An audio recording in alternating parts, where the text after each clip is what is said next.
Ok, donc on est sur le chapitre qui s'appelle émission et perception d'un son. Donc, euh, on a une première partie, donc j'utilise le Hachette Éducation, d'accord? La grosseur, la grosseur, la grosseur.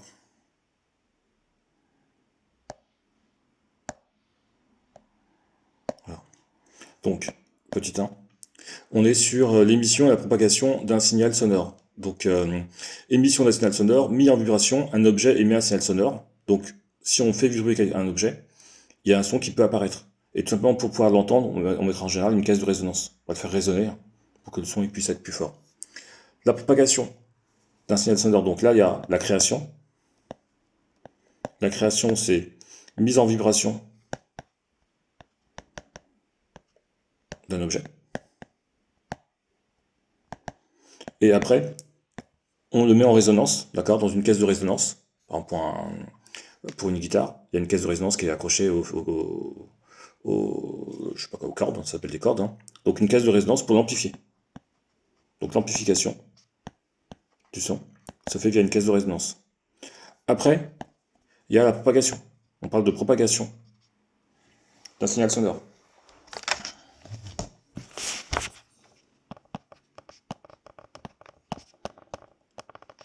Propagation du signal sonore. La règle est facile, hein. La règle est super facile. Il te faut un milieu matériel.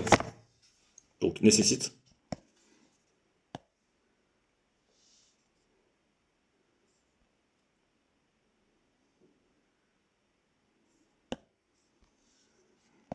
donc nécessite un milieu matériel. Ça veut dire que dans le vide, le son ne propage pas. Ton milieu matériel, donc ton milieu matériel, ça peut être de l'air, ça peut être de l'eau, ça peut être du bois, ça peut être un fil, tout simplement. Ça peut être de l'acier, etc. Et dans chacun de ces milieux, ta vitesse de ton son, on parle de célérité du son. Célérité du son. Elle change. C'est 340 mètres par seconde dans l'air, par exemple, à une température, à une pression classique, hein, pression atmosphérique et température de 20 degrés, par exemple. Ça peut changer un petit peu ce chiffre-là, hein. Faut toujours regarder l'énoncé. C'est du son dans l'eau. Je crois qu'on a vu tout à l'heure que c'était 1500 mètres par seconde. Pareil, hein.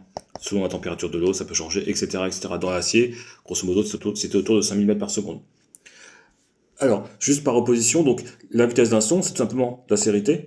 C'est la distance que ton son va parcourir divisé par le temps. T'es ici, t'émets un son, d'accord, tu vas dire que ça c'était 1. Moi je suis ici, j'entends ton son au bout d'un temps qui s'appelle T2. Et ta distance ici à voter. Donc la célérité, ce sera la distance parcourue par ton son entre T2 moins T1.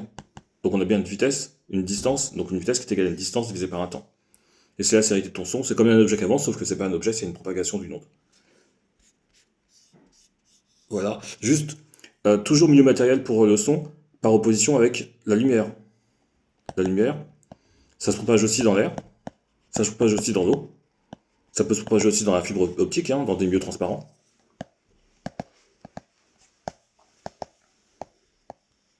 Mais surtout, ça peut se propager dans le vide. D'accord? C'est caractéristique de la lumière et des ondes, ce qu'on appelle les ondes électromagnétiques. D'accord? Ça peut se propager dans le vide.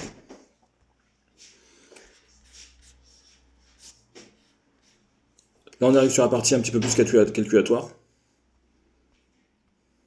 Tiens, on va te redéplacer mon logo, si je peux. Là, je peux pas le déplacer. Donc, c'est pas grave. Alors, monsieur, vous revenez dans 20 minutes, parce que je suis arrivé en retard.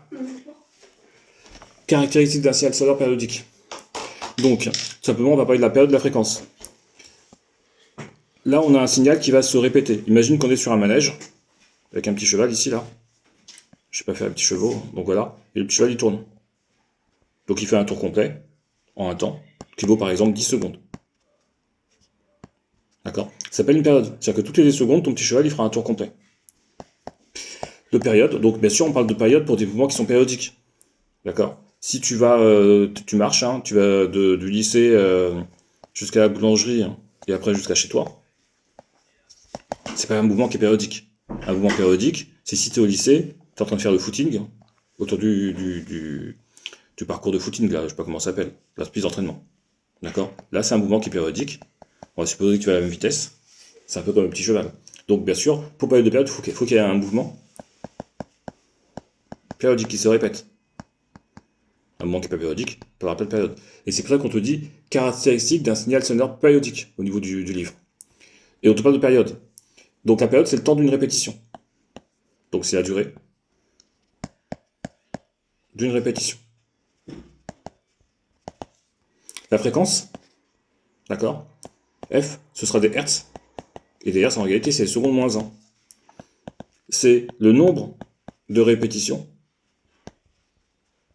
par seconde. C'est le nombre de répétitions par seconde. Donc, il y a un lien, c'est que F est égal à 1 sur T.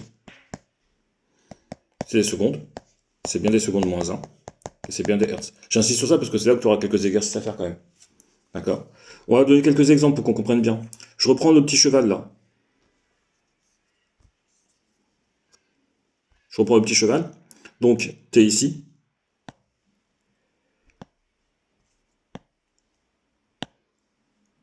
Donc, tu es ici. Tu fais un tour en 10 secondes. Donc, T égale 10 secondes.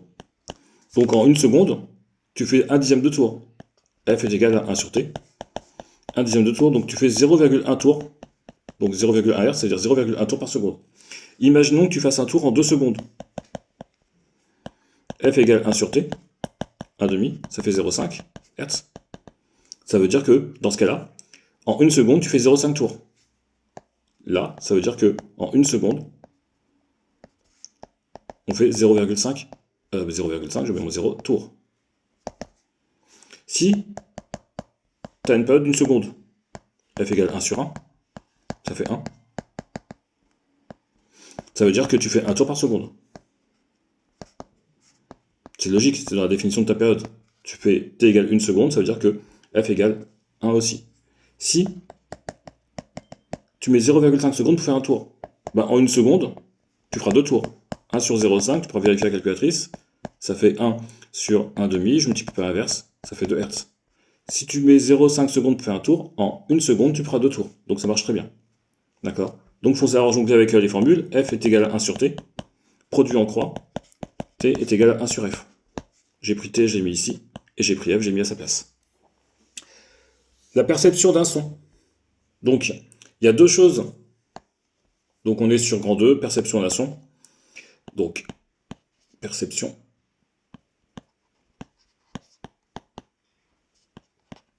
Donc il y a deux sons qui nous permettent de percevoir un son, deux choses, deux critères. C'est la fréquence et c'est l'intensité.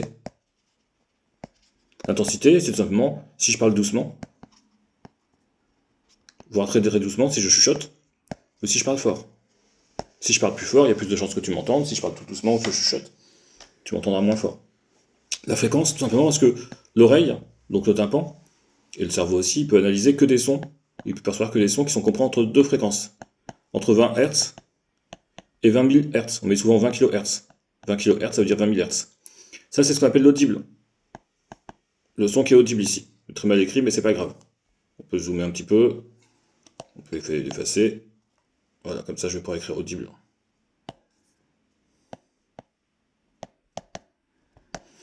Audible. Ici, en dessous, donc entre 0 et 20 Hz, c'est ce qu'on appelle l'infrason. Et ici, c'est ce qu'on appelle les ultrasons. Au-dessus de 20 000 Hz. Les ultrasons, souvent on entend parler parce que c'est des sons que les chiens, par exemple, ils peuvent percevoir. C'est des sifflets à ultrasons. Tu siffles, t'entends rien, mais ton chien, si t'as un chien, il peut le percevoir. Voilà. Donc, pour pouvoir entendre un son, il faut qu'il soit suffisamment fort en termes d'intensité. Il faut qu'il soit dans les fréquences audibles. Après, en termes de vocabulaire, il y a deux choses. Il y a la hauteur et il y a le timbre. La hauteur, c'est en rapport avec la fréquence, tout simplement. Fréquence aiguë et fréquence grave.